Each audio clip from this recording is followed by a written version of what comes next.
Hello friends, आप सभी को यार फिजिक्स क्लासेस में स्वागत है। हम लोग बात कर रहे हैं, जो टॉपिक है हमारा इलेक्ट्रिकल कैपेसिटेंस।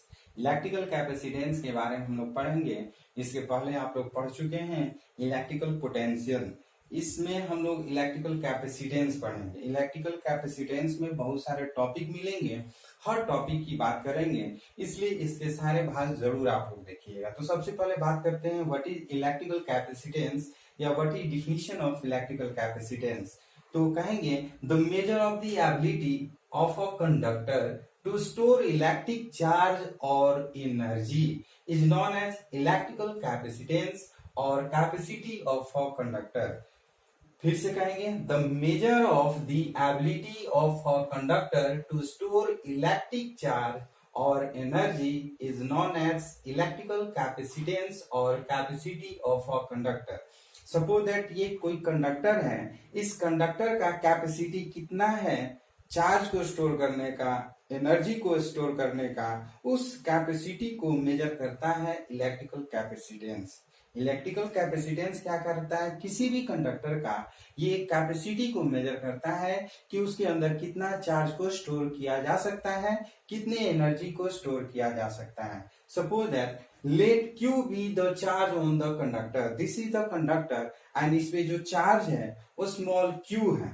तो let Q be the charge on the conductor and V be its potential, इसका जो पोटेंशियल डिफरेंस है उसको भी ले लेते हैं। Then according to definition Q is directly proportional to V, means जितना चार्ज होगा उतना ही पोटेंशियल डिफरेंस होगा। So Q is directly proportional to V, या हम लिख सकते हैं Q is equal to CV। Q is equal to CV क्यों?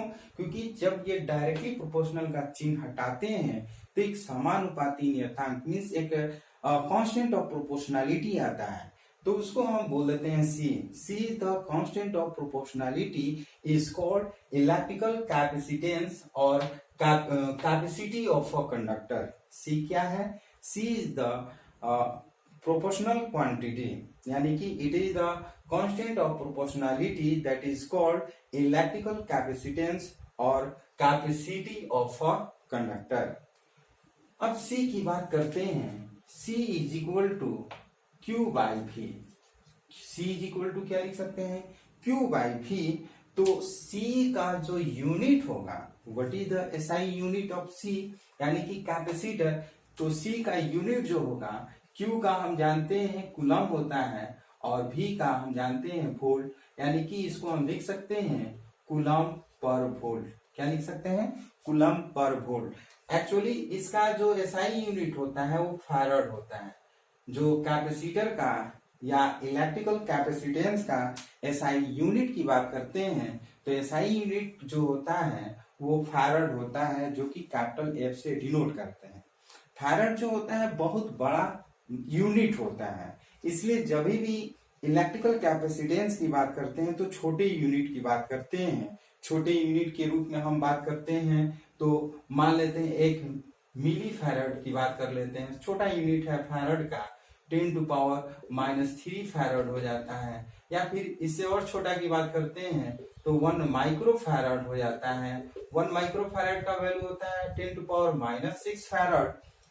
नेक्स्ट यूनिट की बात करते हैं तो 1 नैनो फैराड बोल देते हैं। 1 नैनो फैराड का वैल्यू होता है 10⁻⁹ farad.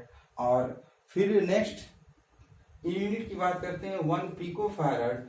1 pico farad is equal to 10⁻⁻ farad होता है। तो ये जो सारा यूनिट है ये स्मॉलेस्ट यूनिट है फैराड का, और ये जो वैल्यू है ये हम लोग न्यूमेरिकल जब बनाते हैं तो न्यूमेरिकल में इसका हम लोग यूज करते हैं।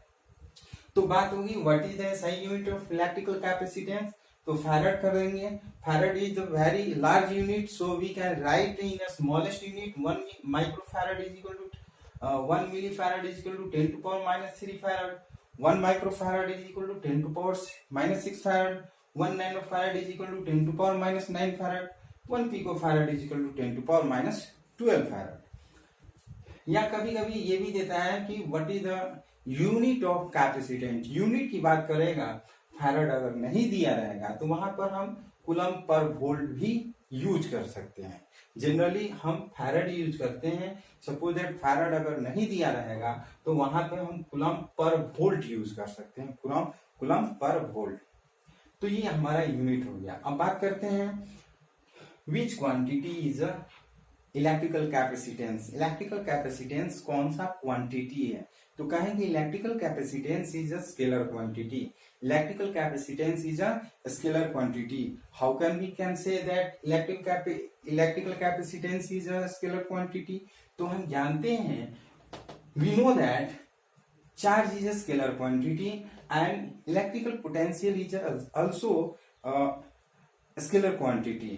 तो scalar quantity by scalar quantity is a scalar quantity, यानी कि स्केलर क्वांटिटी में स्केलर क्वांटिटी से डिवाइड करते हैं तो हमें स्केलर क्वांटिटी ही मिलता है। तो हम कह सकते हैं electrical capacitance is a scalar quantity.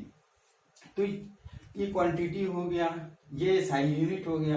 अब बात करते हैं what is the dimensional formula of electrical capacitance. What is the dimensional formula of electrical capacitance? तो कहेंगे dimensional formula of electrical capacitance is C. सबसे पहले सी लिखते हैं, C is equal to Q by V. जैसे हमने अभी बताया कि क्यू बाई भी, और क्यू का जो डायमेंशनल फार्मूला होता है वो 80 होता है। क्यू का जो डायमेंशनल फार्मूला होता है 80 होता है, और इलेक्ट्रिकल पोटेंशियल का जो डायमेंशनल फार्मूला होता है ml² t का पावर -3 a का पावर -1 होता है। जब इसको कंबाइन करते हैं तो ये आप देख सकते हैं, जब m ऊपर जाएगा तो m इनवर्स बन जाएगा, l का पावर 2 ऊपर जाएगा तो l का पावर -2 बन जाएगा, और t का पावर -3 ऊपर जाएगा तो -3 + 3 हो जाएगा, और 1 t है तो 3 1 आपका t का पावर 4 हो जाएगा। a का पावर -1 ऊपर जाएगा तो प्लस में हो जाएगा, +1 और +1 ये हो जाएगा a का पावर 2। तो हम कहेंगे dimensional formula of capacitance is m का पावर -1, l का पावर -2, t का पावर 4 और a का पावर 2। अब बात करते हैं special note of electrical capacitance का। इलेक्ट्रिकल कैपेसिटेंस का जो सबसे पहला नोट है ESU of capacitance. What is the ESU of capacitance? ESU का मतलब होता है इलेक्ट्रोस्टेट यूनिट। इलेक्ट्रोस्टेट यूनिट को एज ए हम कह सकते हैं CGS unit. What is the CGS unit of electrical capacitance? तो CGS unit of electrical capacitance is state farad कहेंगे, या कहेंगे ESU of capacitance is state farad. 1 state farad is equal to, हम इस तरह से लिखेंगे 1 स्टेट फैराड, यानी कि C का वैल्यू अगर हम स्टेट फैराड में लिखेंगे तो 1 state farad is equal to Q के जगह पर हम लिखेंगे 1 स्टेट कूलम। Q के जगह पर क्या लिखेंगे 1 स्टेट कूलम, और बाई V के जगह पे 1 स्टेट वोल्ट। तो ये सब जो है वो CGS यूनिट हो गया। 1 स्टेट चार्ज का ये हो गया CGS यूनिट, 1 स्टेट वोल्ट ये आपका पोटेंशियल का हो गया। अब जब इसको अगर हम ये पूछें कि 1 फैराड में कितने स्टेट फैराड होता है, तो कहेंगे 1 farad is equal to 9 × 10⁻11 state farad. 1 farad is equal to क्या लिखेंगे 9 × 10⁻11 स्टेट फैराड। अब नेक्स्ट मीन्स नोट की बात करते हैं, EMU ऑफ कैपेसिटेंस। EMU का मतलब होता है इलेक्ट्रोमैग्नेट यूनिट या इलेक्ट्रोमैग्नेटिक यूनिट ऑफ कैपेसिटेंस, यानी कि कैपेसिटेंस का इलेक्ट्रोमैग्नेटिक यूनिट में क्या वैल्यू होगा, तो कहेंगे एब फैराड। क्या कहेंगे एब फैराड। तो जहां पे C है, C के जगह पे 1 एब फैराड लिखते हैं। 1 एब फैराड इज इक्वल टू 1 एब कूलम। चार्ज को हम लिख सकते हैं EMU में 1 एब कूलम, बाई वोल्ट को हम लिख सकते हैं 1 स्टेट वोल्ट। तो 1 स्टेट वोल्ट, यानी कि ये सब को अगर हम लिखना हो तो हम लिखेंगे 1 farad is equal to 1 farad is equal to ab farad की बात करते हैं कि 1 फैराड में कितने एब फैराड होता है, तो लिखेंगे 1/10⁹ एब फैराड। 1 फैराड में कितने एब फैराड होता है, तो कहेंगे 1/10⁹ एब फैराड। या अगर ये बात करते हैं कि 1 फैराड में कितने स्टेट फैराड होता है, तो 9 × 10⁻9। एट स्टेट फैराड हो गए।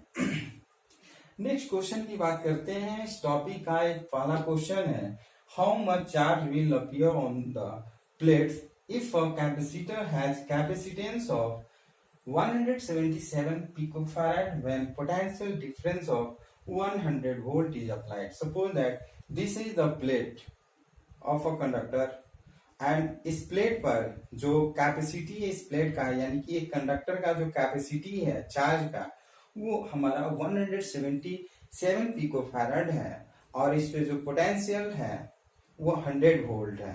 कह how much charge will on appear of a plate, यानी प्लेट ऑफ अ कंडक्टर, यानी कि इस प्लेट ऑफ अ कंडक्टर पे कितनी चार्ज अपीयर होंगे वो हमें वैल्यू निकालना है। तो सबसे पहले हम न्यूमेरिकल बनाते हैं। आप देख सकते हैं सबसे पहले जो वैल्यू दिया रहता है उसको नोट करते हैं। तो ये आपका C का वैल्यू दिया है, C is equal to 177 picofarad. तो पिकोफैराड को हम क्या करते हैं, चेंज कर देते हैं फैराड में। जैसे कि आप जानते हैं 1 पिकोफैराड का वैल्यू दिया हुआ है 10⁻⁻12, तो इसको लिख सकते हैं 177 इंटू 10⁻⁻12 फैराड। फिर आपका दिया है पोटेंशियल डिफरेंस, यानी कि V इज इक्वल टू दिया हुआ है 100 वोल्ट। पूछ रहा है Q is equal to charge, means how much charge will appear on the conductor, इस कंडक्टर पे चार्ज कितने अपीयर होंगे उस चार्ज का वैल्यू फाइंड करना होता है। तो since Q is equal to हम लोग जानते हैं formula C into V, C के जगह पर C का वैल्यू रखते हैं 177 इंटू 10⁻⁻12 इंटू V के जगह पर V का वैल्यू रखते हैं 100 वोल्ट। तो कैलकुलेशन करते हैं तो ये हमारा आ जाएगा 177 इंटू ये हम कर सकते हैं कितना 10⁻⁻10 कूलम, या फिर इसको ऐसे भी लिख सकते हैं 17.7 इंटू 10⁻�9 कूलम। ये 1 जो है वो हम इसमें पॉइंट दे दिए हैं, यानी कि 10 से मल्टीप्लाई और डिवाइड कर दिए, तो 17.7 इंटू 10⁻�9 कूलम हो गया। इसको अगर हम और शॉर्ट फॉर्म में लिखना चाहेंगे तो 17.7 और जैसे जानते हैं 1 nano coulomb is equal to 10⁻�9 होता है, तो हम NC लिख सकते हैं। तो ये हमारा जो है Q का जो फाइनल रिजल्ट हुआ 17.7 nano coulomb, means how much charge will appear on the plate, तो कहेंगे 17.7 nano coulomb charge appear on the plates.